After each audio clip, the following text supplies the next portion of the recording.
बहुत अरसे पहले की बात है। दूर के इलाके में एक छोटा सा गांव था जहां एक जवान लड़का रहता था।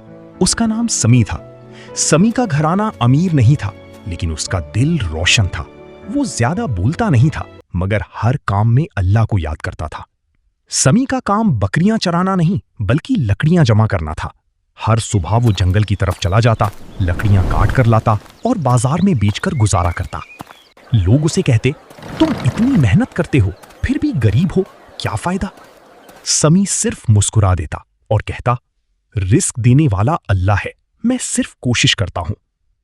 एक दिन जंगल में काम करते हुए समी का पांव फिसल गया और वो एक गहरी घाटी के पास गिरते गिरते बचा। उस वक्त उसे बहुत डर लगा। उसने फौरन दुआ की, या अल्लाह, अगर तू चाहे तो सब ठीक हो सकता है। उस दिन के बाद समी ने महसूस किया कि उसे जिंदगी का हर लम्हा और भी कीमती लगने लगा है। उसी इलाके में एक और शख्स रहता था जिसका नाम फहद था। वो एक बड़ा जमींदार था। उसके पास जमीन, पैसा और लोग सब कुछ था, लेकिन उसका रवैया सख्त था। वो मजदूरों को कम पैसा देता और उन पर चिल्लाता रहता। लोग उससे डरते थे, लेकिन इज्जत नहीं करते थे। एक दिन उसके खेत में अचानक आग लग गई। बहुत सारी फसल जलकर खत्म हो गई। फहद को बहुत नुकसान हुआ। उस रात वो पहली बार तन्हा बैठा और सोचने लगा, क्या मेरी जिंदगी सही जा रही है? इधर सामी ने एक नया काम शुरू कर दिया। जंगल से लकड़ियां लाने के बजाय उसने छोटी सी चाय की दुकान लगा ली, क्योंकि उसने देखा कि रास्ते से गुजरने वाले मुसाफिर थक जाते हैं। वो उन्हें सस्ती चाय पिलाता, कभी कभी मुफ्त भी दे देता। एक दिन एक थका हुआ मुसाफिर उसकी दुकान पर आया। उसका नाम इब्राहिम था। वो शहर का ताजिर था, लेकिन उसका माल रास्ते में खो गया था। सामी ने उसे खाना दिया, जगह दी और तसल्ली दी। इब्राहिम ने हैरानी से पूछा, तुम मुझे जानते भी नहीं, फिर भी इतनी मदद क्यों? सामी ने सीधा जवाब दिया, इंसान की मदद करना ही असल इंसानियत है। कुछ दिन बाद इब्राहिम ठीक हो गया। उसने सामी को ऑफर दिया कि वो उसके साथ शहर चलकर बिजनेस करे। सामी ने फौरन हाँ नहीं की। उसने दुआ की, सोचा, फिर फैसला किया कि वो कोशिश करेगा। शहर जाकर सामी ने ईमानदारी से काम किया। धीरे धीरे उसका नाम बन गया। लोग कहते, ये लड़का धोखा नहीं देता।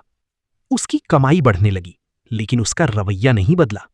एक दिन सामी को पता चला कि उसके गांव में लोग मुश्किल में है। पानी की कमी हो गई थी।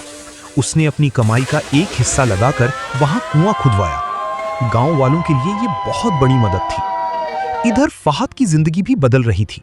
नुकसान के बाद उसने समझा कि सिर्फ पैसा ही सब कुछ नहीं होता। उसने अपने मजदूरों से माफी मांगी और उनका हक देना शुरू किया। लोग हैरान थे, लेकिन धीरे धीरे उसे इज्जत देने लगे। कुछ अरसे बाद एक बड़ा मसला पैदा हुआ। शहर में कहत जैसा हाल हो गया। खाना महंगा हो गया और लोग परेशान हो गए। समी ने अपना माल महंगा करने के बजाय सस्ता बेचना शुरू किया। लोगों ने कहा, तुम नुकसान में जाओगे। सामी ने जवाब दिया, अल्लाह देख रहा है। और वाकई थोड़े ही दिन बाद उसका बिजनेस और ज्यादा बढ़ गया। एक दिन हुकूमत को पता चला कि सामी ईमानदारी से काम करता है। उन्होंने उसे जिम्मेदारी दी कि वो राशन का सिस्टम मैनेज करे। सामी ने इसे कबूल किया, लेकिन एक शर्त पर, मैं सिर्फ इंसाफ के साथ काम करूंगा। साल गुजर गए। सामी अब एक कामयाब और इज्जतदार शख्स बन चुका था। फहद भी एक बेहतर इंसान बन गया था। एक शाम सामी अपने घर के बाहर बैठा था। उसका छोटा बेटा उसके पास आया और बोला, अब्बू, आप हमेशा इतने सुकून में कैसे रहते हो? सामी ने हल्का सा मुस्कुराकर कहा, जब इंसान अपनी कोशिश करता है और बाकी अल्लाह पर छोड़ देता है ना, तो दिल हल्का हो जाता है। आज भी लोग सामी की कहानी सुनाते हैं और कहते हैं, जिंदगी मेहनत से बनती है, लेकिन सुकून सिर्फ अल्लाह पर भरोसा से मिलता है।